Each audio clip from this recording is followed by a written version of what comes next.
कहाँ गए वो माला कहाँ गई है सारी। नमः सिद्धेभ्या। जल अयोध्या शाश्वत तीर्थ क्षेत्र की जय। आदि ब्रह्मा ऋषभ देव भगवान की जय। चारित्र चक्रवर्ती आचार्य श्री शांति सागर महाराज की जय। भव्य आत्माओं, समय हो गया है और 6 ढाला की क्लास प्रारंभ हो रही है। उससे पहले जिन्होंने घोषित की हुई मंत्र की माला जाप्य 70 की संख्या में किया है, बहुत ही गौरव और प्रसन्नता हुई कि पूज्य गणी ज्ञानमती माता के नाम की शक्ति को आप सबने जाना और पहचाना। कल भी हमने जो 2 महिलाएं यहाँ आईं और उनकी 70 माला होने पर पुरस्कृत किया, गोल्डन माला देने के लिए हमने घोषणा की थी। अब आज और टिकैत नगर पूज्य माता की जन्मभूमि से आई हैं श्रीमती शशि जैन, धर्म पत्नी कोमल चंद जी जैन। आइए पूज्य बड़ी माता जी के हाथ से, माता जी इनको ये माला दीजिए।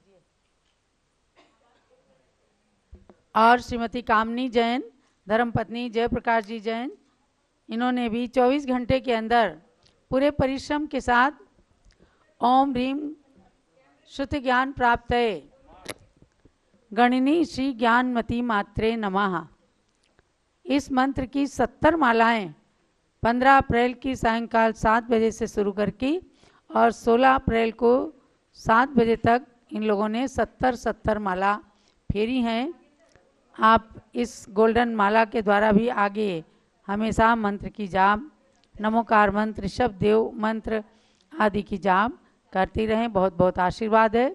600 से अधिक लोगों के नाम आए हैं और उनकी सारी काउंटिंग चल रही है, उससे भी ज़्यादा की संभावना लग रही है।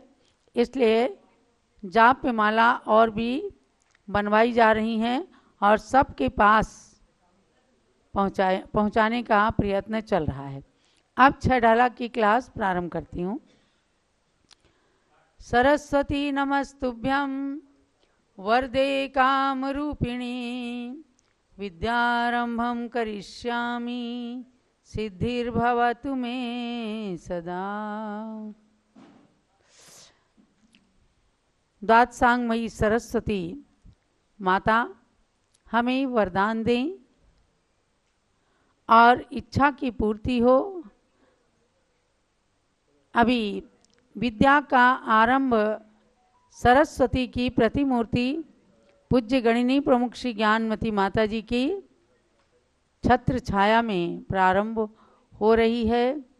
ज्ञान तो ज्ञान है, ज्ञान जहाँ से भी अर्जित किया जाता है वह हमेशा आत्मा के लिए सुखदायी होता है। 6 ढाला कृति छोटी सी है, लेकिन ये धौला, जय धौला, आचार ग्रंथ आदि करणान योग के ग्रंथों से एकत्रित की गई सामग्री है और इसके माध्यम से हम 4 गतियों के दुखों को जान करके उनसे छूटने का प्रयत्न कर सकते हैं। तो अब चलते हैं। 3 भुवन में सार वीतराग विज्ञानता शिव स्वरूप शिवकार नमो त्रियोग समारिके। सबके पास में 3 योग हैं, मन योग, वचन योग और काय योग। कहीं से उधार नहीं लाना हमें, बस इन तीनों योगों का सदुपयोग करना है और 3 योग पूर्वक जब हृदय से वीतराग विज्ञानता को नमन किया जाता है तो अपने जीवन में मोक्ष मार्ग साकार हो जाता है। गृहस्थ धर्म भी मोक्ष की ओर अग्रसर कराने वाला एक मार्ग ही है, क्योंकि वह भी प्रवृत्ति मार्ग है। हमने इस छडाला के माध्यम से एक इंद्री की पर्याय निगोद की पर्याय से अपने दुखों का कथन शुरू किया है। ये एक प्राणी की कथा नहीं, हर संसारी प्राणी की कथा है। और भगवान के सामने भी इसे पढ़ते हैं या उनके परोक्ष में भी पढ़ते हैं तो समझो अपनी आत्मा की कथा और व्यथा को सुनाया जाता है। तो एक इंद्री से लेकर के पंचेंद्री पशु तक की पर्याय तिर्यंच गति कहलाती, समझे ना। निगोदिया जीवों की भी अगर गति पूछेंगे कौन सी है तो तिर्यंच गति, क्योंकि वे मनुष्य है नहीं, नारकी है नहीं, देवता है नहीं, तो चार गतियां चार ही होती हैं। इसलिए एक इंद्री से लेकर चार इंद्री तक की तो नियम से तिर्यंच गति ही होती है। और पंचेंद्री पशु जो होते हैं, पशु पक्षी, वे भी तिर्यंच गति में ही आते हैं। तो वहाँ तक इस जीव ने दुखों को भोग भोग करके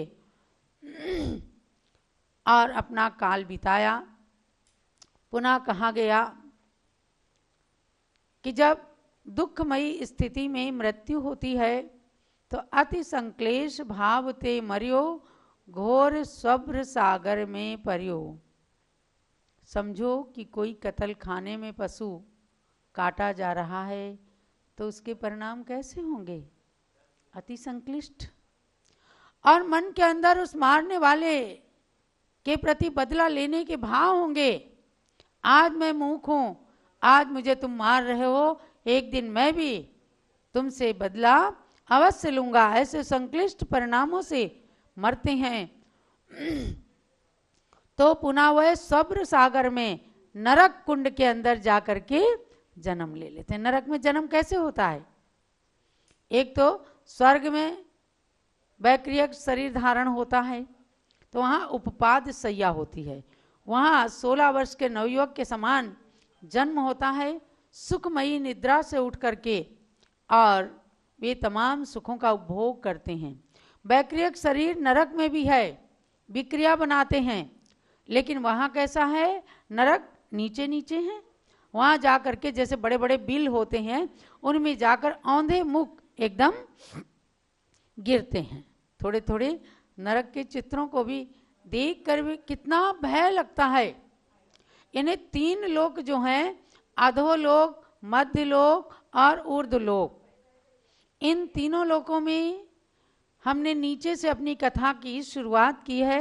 सबसे नीचे निगोद है और उसके बाद में अधोलोक में नरकों की व्यवस्था शुरू होती है। निगोद के बाद में 7वां नरक, फिर 6ठा नरक, 5वां, चौथा, तीसरा, दूसरा और पहला, ऐसे नरकों की व्यवस्था मानी है। तो उसमें गिरते हैं क्योंकि पाप करते हैं, बदला लेने की भावना करते हैं, हिंसा के परिणाम रहते हैं, संक्लेश रहता है, अत्यधिक शारीरिक कष्ट के साथ मरते हैं, तो उनको नरक के दुख प्राप्त करने पड़ते हैं। अब वहाँ क्या होता है? तो हम चलते हैं 9वें छंद की ओर। तहाँ भूमि पर सत दुख ईसो, बिच्छू सहस डसे नहीं तिसो। तहाँ राध शोणित वाहिनी, क्रमिकुल कलित देह दायिनी। सुनने मात्र से कष्ट की अनुभूति हो जाती है, रोम रोम सिहर जाता है कि तहाँ, कहाँ? तहाँ, तहाँ माने ऊपर से लीजिए, स्वप्र सागर माने नरक के सागर में जब गिरते हैं तो वहाँ भूमि परसत माने भूमि का, उस नरक की भूमि का स्पर्श करते ही इसो दुख, ऐसा दुख है, ये ढूंढारी भाषा है, ऐसा दुख है कि बिच्छू सहस डसे नहीं तिसो। तिसो माने उस प्रकार का दुख 1000 बिच्छू भी एक साथ डंक मार दें तो भी इतना दुख नहीं होता जितना दुख नरक की भूमि का स्पर्श करने मात्र से हो जाता है।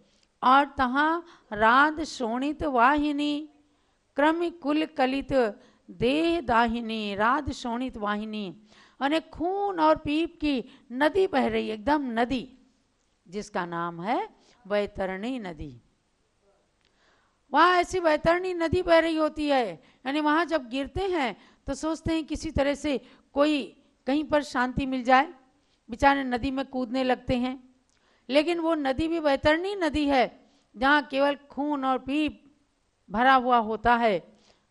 क्रमिक कुल कलित देह दाहिनी, 2 इंद्री के कीड़ों से भरी हुई वह नदी एकदम ऐसी नदी है कि जहाँ जाने पर एकदम शरीर जो है देह दाहिनी, शरीर को एकदम दाह उत्पन्न होता है, बहुत दाह। देखो थोड़ा सा अगर गर्मी लगती है, अपने को पंखा, एसी, चंदन, फलाना, ये सब गुलाब जल, अच्छी अच्छी ठंडी ठंडी चीज खाने के लिए, पीने के लिए आवश्यकता पड़ती है, क्योंकि तन को, शरीर को और मन को ठंडा करने के लिए आवश्यकता लगती है।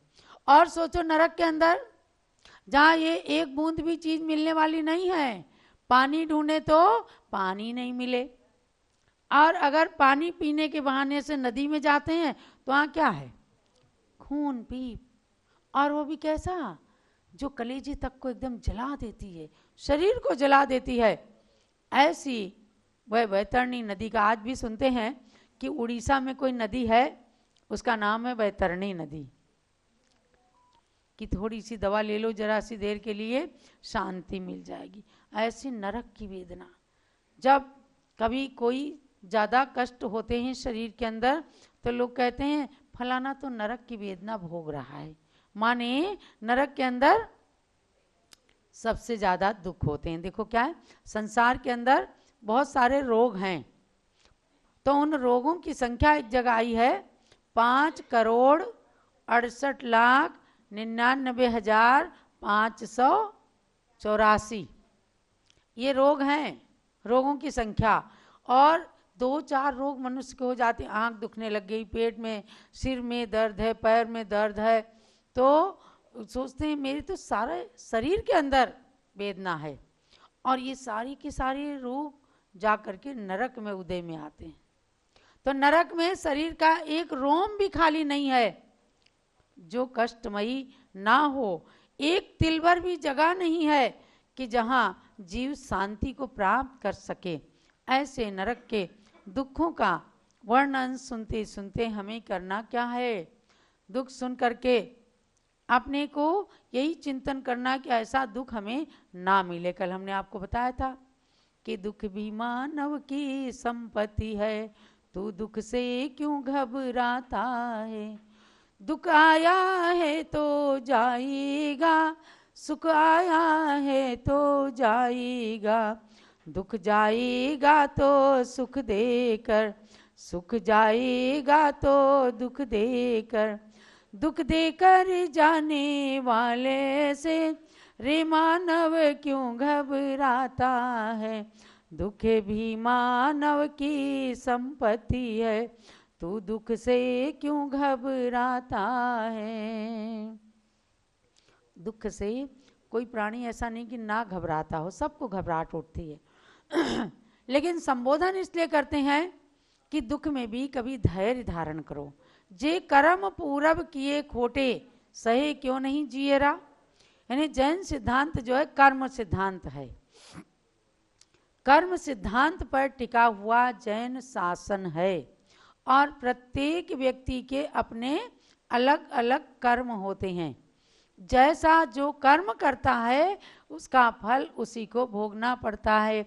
हमने कोई कर्म किया तो आपको नहीं भोगना पड़ेगा, आपने कर्म किया है आपके संतान को नहीं भोगना पड़ेगा। सबके कर्म अलग अलग हैं और सबको अलग अलग फल उसका भोगना ही पड़ता है, आज नहीं तो कल। खूब खूब पढ़ते हो सब लोग। तो आगे देखिए कि नरक में और क्या क्या होता है। से मर तरु जुत दल असि पत्र, असि ज्यों देह विदारे तत्र, मेरु समान लोह गली जाए, ऐसी शीत उष्णता थाए। ऐसी गर्मी, ऐसी सर्दी नरकों के अंदर होती है कि जहाँ मेरू के समान लोहा भी गल जाए। मेरू किसे कहते हैं? सुमेरु पर्वत। सुमेरु पर्वत मध्यलोक का मापदंड है, बस इतना ही मध्यलोक है। तो सुमेरु पर्वत 1,40,000 योजन ऊंचा है, 40 करोड़ मील, समझे ना। हम जहाँ बैठे हैं यहाँ से धरती की अपेक्षा 20 करोड़ मील की दूरी पर सुमेरु पर्वत है, क्योंकि जम्बू द्वीप के बीचों बीच में सुमेरु पर्वत है। आप हस्तिनापुर में देखते हो वो तो 101 फीट ऊंचा है, लेकिन जो अकृत्रिम सुमेरु पर्वत है वह आज इस अयोध्या नगरी से 20 करोड़ मील की दूरी पर 40 करोड़ मील ऊंचा है, यानी 60 करोड़ किलोमीटर ऊंचा है। इतना बड़ा कोई लोहे का गोला रख दे तो इतना लोहे का पिंड भी गर्मी में गल सकता है, सर्दी में भी जैसे नमक पिघलने लग जाता है ऐसे ही पिघल जाता है। तो इसके अंदर बताया है कि पहले, दूसरे, तीसरे, चौथे और पांचवें नरक के दूसरे तीसरे भाग में गर्मी की अधिकता है, गर्मी, खूब गर्मी।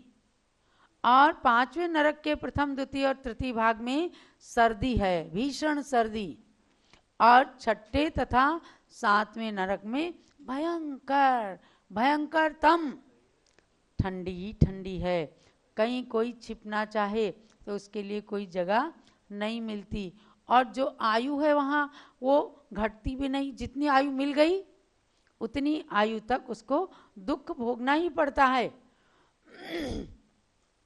तो ऐसा कहा गया उसके लिए कि आपको समझना है कि वहाँ पर अगर सोचते हैं चलो सामने एक पेड़ है उसके नीचे चले जाएं, थोड़ी देर छाया मिल जाएगी, तो वहाँ क्या सेमल तरु दल जुत असि पत्र, ऐसे पत्र गिरते हैं, पत्ते गिरते हैं तलवार की धार के समान, ये शरीर के टुकड़े टुकड़े कर देते हैं। बेचारा सोचता है पेड़ के नीचे चले जाएं, पर पेड़ के नीचे भी उसे शांति नहीं मिलती, शरीर के टुकड़े टुकड़े हो जाते हैं तो भी मरता नहीं, वहाँ तुरंत वो शरीर मिल जाता है। ऐसे दुख क्यों मिलते हैं ये सोचना है हमें। आज मनुष्य गति, तिर्यंच गति दिख रही है, गतियां चार मानी हैं, तो नरक गति और देव गति के अस्तित्व को भी आस्तिकवादी को स्वीकार करना ही पड़ेगा।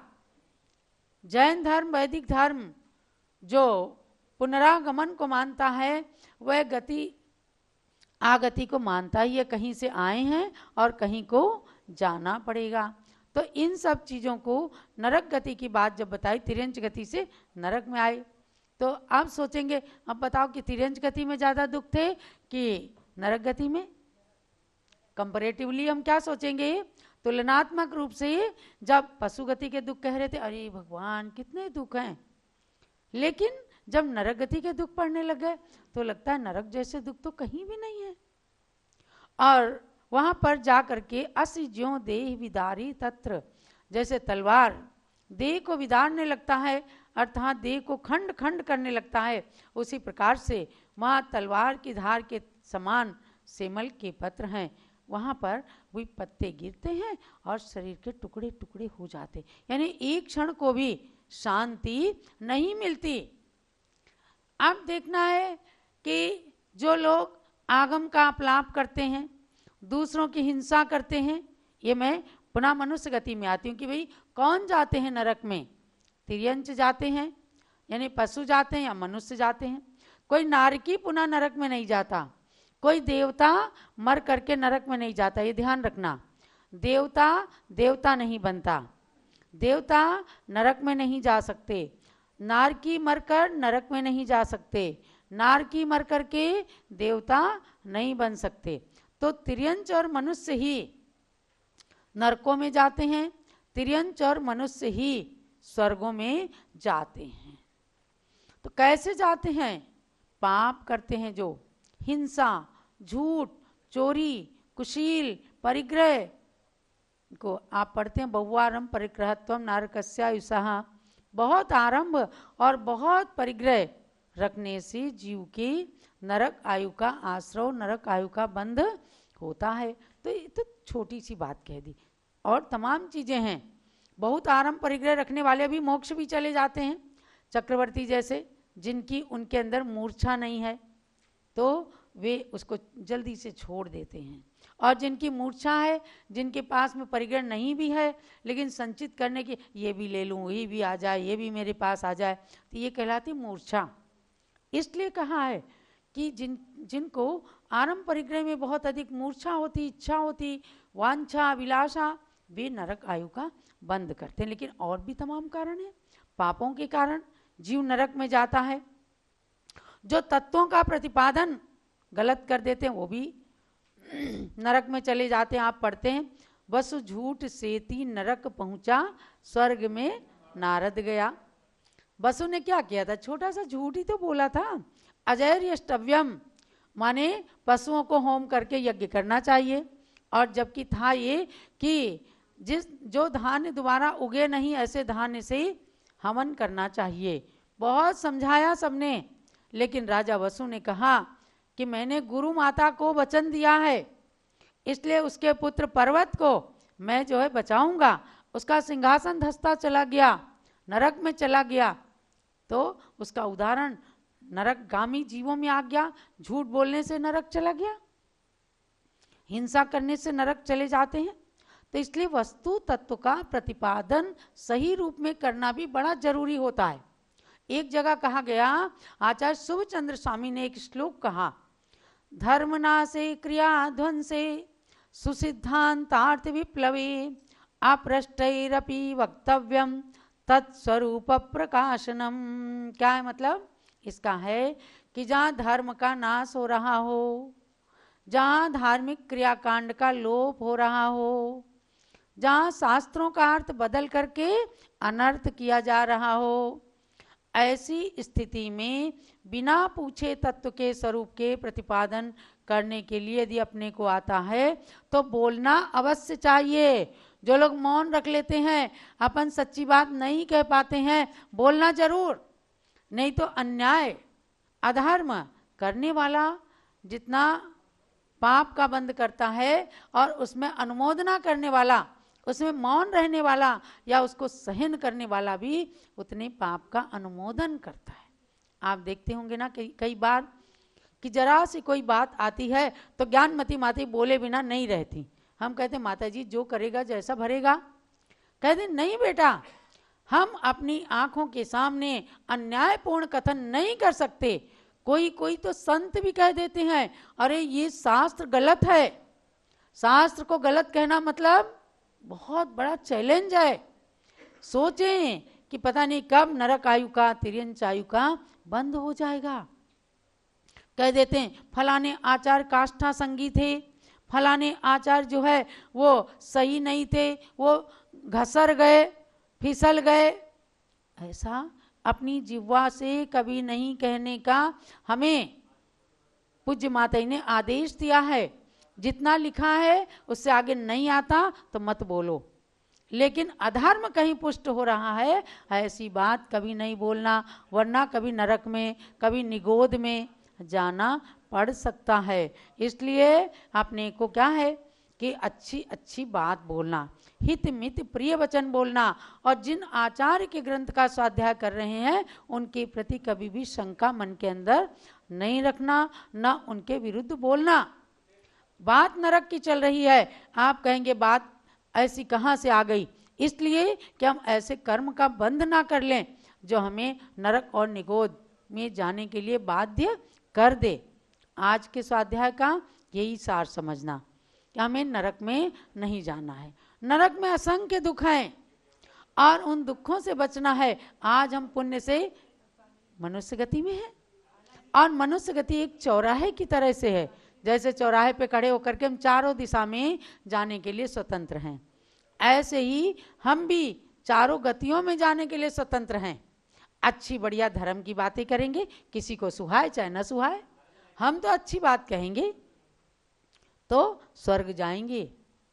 और हमने किसी के गलत बात में अनुमोदना कर दी तो समझो या तो नरक चले जाएंगे या तिर्यंच गति में जाएंगे। इसलिए हमें ऐसे कर्म का बंद नहीं करना है जो हमें नरक में ले जाने में कारण बने। यही इस स्वाध्याय का सार समझना। जावाणी के ज्ञान ते सूझे लोकालोक, सोवाणी मस्तक चढ़ो सदा देत हूँ धोख।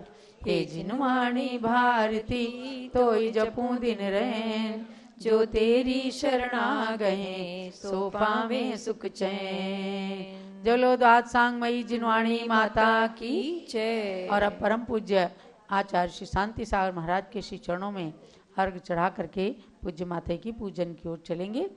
ओम ह्रीम चारित्र चक्रवर्ती आचार्य श्री शांति सागर महामुनीन्द्राय अर्घ्यम निर्पामीति स्वाहा। ओम ह्रीम प्रथम पट्टाचार्य चारित्र चूड़ामणि आचार्य श्री वीर सागर महामुनीन्द्राय अर्घ्यम निर्पामीति स्वाहा। ओम ह्रीम 3 कम 9 करोड़ मुनीश्वरेभ्यो अर्घ्यम निर्पामीति स्वाहा। ओम ह्रीम यहाँ पर विराजमान मुनिराज के चरणारविंद में अर्घ्यम निर्पामीति स्वाहा। ज्ञानमती को नित्य नमो, ज्ञान कली खिल जाए, ज्ञान ज्योति की चमक में जीवन मम मिल जाए। ओम ह्रीं गणी प्रमुख श्री ज्ञानमती मातः अत्र अवतर संभोषटावाननम अत्र तिष्ठिष्ठ स्थापनम अत्र मम सन्निहितो भव सन्निधिकरणम स्थापनम। चीरो दधि जललाय के करूं चरण त्रैधार, ज्ञानमती गणनी प्रमुख करो मुझे भव पार। ओम ह्रीं गणनी प्रमुख श्री ज्ञानमती मात्रे जलम निरुपामिति स्वाहा। चंदन घिस कर पूर संचर चूमा पद सार, ज्ञानमती गण